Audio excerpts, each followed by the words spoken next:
तो देखिए, डील हो चुकी है अमेरिका और ईरान के बीच में, लेकिन डील हुई क्या है इसको लेकर सस्पेंस बरकरार है। लेकिन अब सऊदी मीडिया ने समझौते के बारे में एक्सक्लूसिव जानकारी दी है अपनी रिपोर्ट में। नमस्कार, मैं हूं नीलू। तो बात आज इसी डील की होगी। देखिए, जो अमेरिका और ईरान के बीच शांति समझौता था, शुक्रवार को जिनेवा में इस पर हस्ताक्षर होगा और हर कोई ये जानना चाहता है कि इस डील में क्या क्या शामिल है।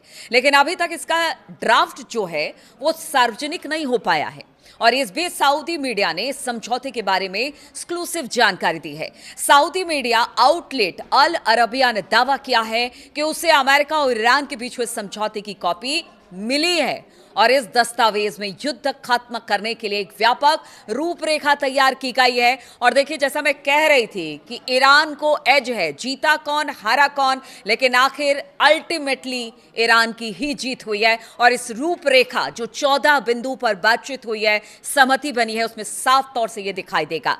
पहली बात, जो पहला बिंदु अल अरबिया ने रखा है, अल अरबिया का दावा है कि इस ड्राफ्ट में लेबनान समेत सभी मोर्चों पर लड़ाई को तुरंत और हमेशा के लिए खत्म करने की बात कही गई है। साथ ही इसमें प्रतिबंधों में ढील, अमेरिकी सेना की वापसी और परमाणु प्रतिबद्धता से जुड़े कदम भी शामिल होंगे। यानी 2 कदम आप चलिए, 1 कदम हम चलेंगे, इस तरह की बात अब अल अरबिया ने अपनी रिपोर्ट में कहा है। यानी कि लेबनान के बॉर्डर पर जिस तरह से इजराइल या नेतन्याहू अड़े हुए हैं, अब उनकी बात को कैसे डील करेगा अमेरिका और कैसे संभालेगा नेतन्याहू को, यह तो अमेरिका के ऊपर है। क्योंकि जो 14 बिंदु पर बातचीत हुई है, सहमति हुई है, उसमें लेबनान में युद्ध करना और तमाम मोर्चों पर एक साथ लड़ाई खत्म करना शामिल बताया गया है। साथ ही इसमें प्रतिबंधों में ढील, यानी कि जिस तरह के प्रतिबंध ईरान पर पिछले काफी समय से लगे हुए थे, उस पर भी ढील की बात हुई है।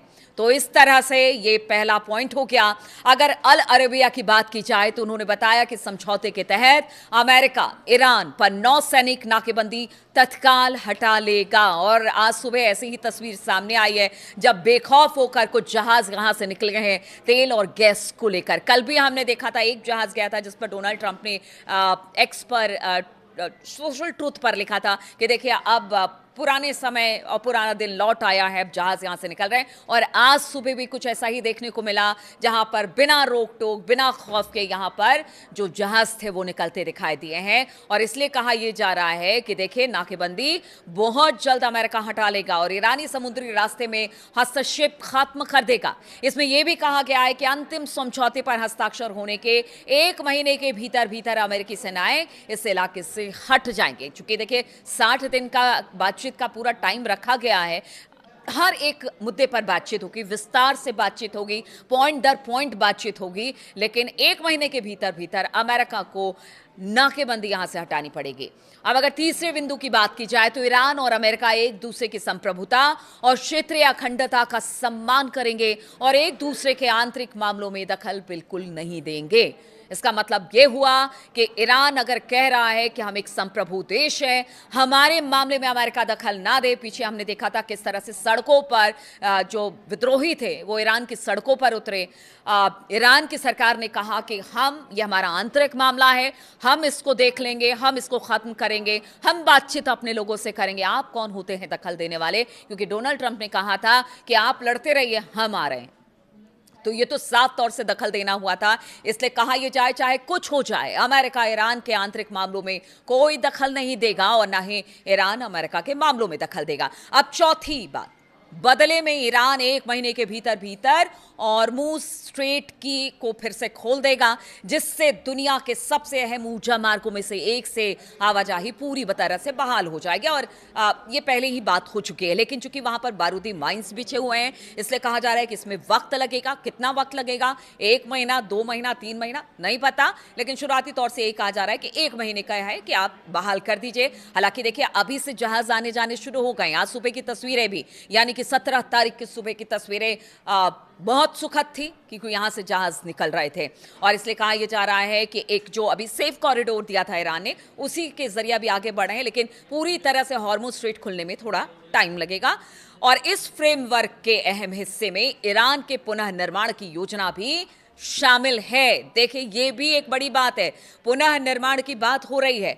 हालांकि इसको लेकर ये कहा गया कि ऐसा कुछ नहीं है और पैसे अमेरिका नहीं देगा, लेकिन रिकंस्ट्रक्शन की बात भी ईरान की हो रही है। यानी हर मोर्चे पर ईरान युद्ध से पहले भी ये कहता रहा, ईरान युद्ध के समय भी ये कहता रहा और ईरान युद्ध के बाद भी ये कहता रहा कि देखिए जो भी हमारी मांगे हैं, मान लीजिए हम ईरान और अमेरिका के बीच जो इस वक्त युद्ध हो रहा है, जो इस वक्त पूरी दुनिया में हाहाकार मचा हुआ है, उस युद्ध को हम तुरंत खत्म कर देंगे। और देखिए जो नुकसान अमेरिका ने पहुंचाया ईरान में, अब उसको लेकर भी उसे भरपाई करनी होगी। और इस डील में ये जो रिकंस्ट्रक्शन की बात है उसका भी मुद्दा उठाया गया है और बताया जा रहा है कि इसके लिए पैसे मिलेंगे पुनः निर्माण के लिए ईरान के, और इसके लिए अमेरिका और क्षेत्रीय सहयोगी कम से कम $300 अरब की फंडिंग करेगा। हालांकि कल डिनायल मोड पर दिखाई दे रहा था, लेकिन अगर इस रिपोर्ट की बात की जाए तो इसमें साफ तौर से कहा गया है कि इस $300 अरब की फंडिंग की बात है ईरान के रिकंस्ट्रक्शन के लिए। हालांकि देखिए शुक्रवार तक का इंतजार करना पड़ेगा, अभी तो तरह तरह की रिपोर्ट आ रही है, लेकिन अगर इस रिपोर्ट की माने और जिस तरह से उन्होंने कहा कि एक्सक्लूसिव रिपोर्ट है, तो फिर तो ये तो बहुत बड़ी बात होगी कि ईरान हर मोर्चे पर आगे बढ़ गया, अपनी बात मनवाने में कामयाब रहा। ईरान इसे युद्ध के हर जाने के रूप में प्रदर्शित कर रहा है और इस समझौते की पूरी तरह से ये छठा बिंदु है, इसको ध्यान रखेगा। इस समझौते के पूरी तरह से लागू होने के बाद ईरान पर लगे अमेरिका के सभी मौजूदा प्रतिबंध हटा दिए जाएंगे। इसमें संयुक्त राष्ट्र सुरक्षा परिषद, यूएनएससी और इंटरनेशनल एटॉमिक एनर्जी एजेंसी यानी IAEA के उपायों से जुड़े प्रतिबंध भी शामिल बताए जा रहे हैं। वहीं 7वें बिंदु की बात की जाए तो अल अरबिया के अनुसार, देखिए एक बात तो स्पष्ट कर दें, ये ईरान की कोई अखबार नहीं, कोई न्यूज़ एजेंसी नहीं है, ये अल अरबिया है और उसकी तरफ से ये अगर रिपोर्ट आई है तो उसमें कुछ ना कुछ तो सच्चाई होगी। अल अरबिया के अनुसार ईरान के कच्चे तेल के निर्यात को पूरी मंजूरी मिल जाएगी, जिसमें ग्लोबल बैंकिंग, इंश्योरेंस और शिपिंग सिस्टम तक पहुंच शामिल बताया जा रहा है। क्योंकि अभी देखिए अमेरिका ने जिस तरह से प्रतिबंध लगा रखा था कि यूरोपियन यूनियन है वो ईरान से तेल नहीं खरीद रहा था, इधर अमेरिका नहीं खरीदा, भारत पर दबाव बनाया जाता, चीन, रूस, सब पर दबाव बनाया जा रहा था। लेकिन अब ये बताया जा रहा है कि अब यहां से कच्चे तेल का जो व्यापार है वो शुरू हो जाएगा। ग्लोबल बैंकिंग, इंश्योरेंस और शिपिंग सिस्टम तक पहुंच इसमें शामिल बताई जा रही है। आप समझिए ईरान को कितना फायदा होगा। विदेशों में मौजूद ईरान की सभी फ्रीज की गई संपत्तियों को जारी किया जाएगा, ये 8वां बिंदु है और बताया जा रहा है कि इस पर भी सहमति बनी है और पूरी तरह से ये बताया जा रहा है कि जितने भी फ्रीज अकाउंट थे उसे अब उपलब्ध करा दिया जाएगा ईरान के लिए। तो ईरान के पास अब बहुत सारा पैसा आने वाला है जिससे ईरान अपने डेवलपमेंट की बात करेगा। 9वें पॉइंट की बात की जाए तो समझौते में ईरान ने वादा किया है कि वो कभी भी परमाणु हथियार नहीं बनाएगा। ईरान और अमेरिका इस बात पर सहमत हो गए कि जो इनरिच्ड यूरेनियम है और परमाणु से जुड़े कार्यक्रम जो इस वक्त चल रहे हैं उसमें आपसी सहमति वाले मुद्दों पर अंतिम समझौते में कोई एक ऐसे बिंदु पर पहुंचा जाए जिससे कि ये स्पष्ट हो जाए या फिर तमाम लगातार जो मॉनिटरिंग होती रहे कि हाँ वाकई ईरान परमाणु हथियार नहीं बना रहा है और उसको लेकर बातचीत आगे इन 60 दिनों में होगी, ये देखना होगा। यानी ईरान ने कह दिया है कि जो स्थिति है वैसी स्थिति ही रहेगी, बहुत ज़्यादा यूरेनियम का एनरिचमेंट वो नहीं करेगा, परमाणु कार्यक्रम पर बहुत ज़्यादा बात नहीं होगी। हाँ, यूरेनियम की उतनी आवश्यकता होगी जितना देश को चाहिए, लेकिन उससे ज़्यादा नहीं।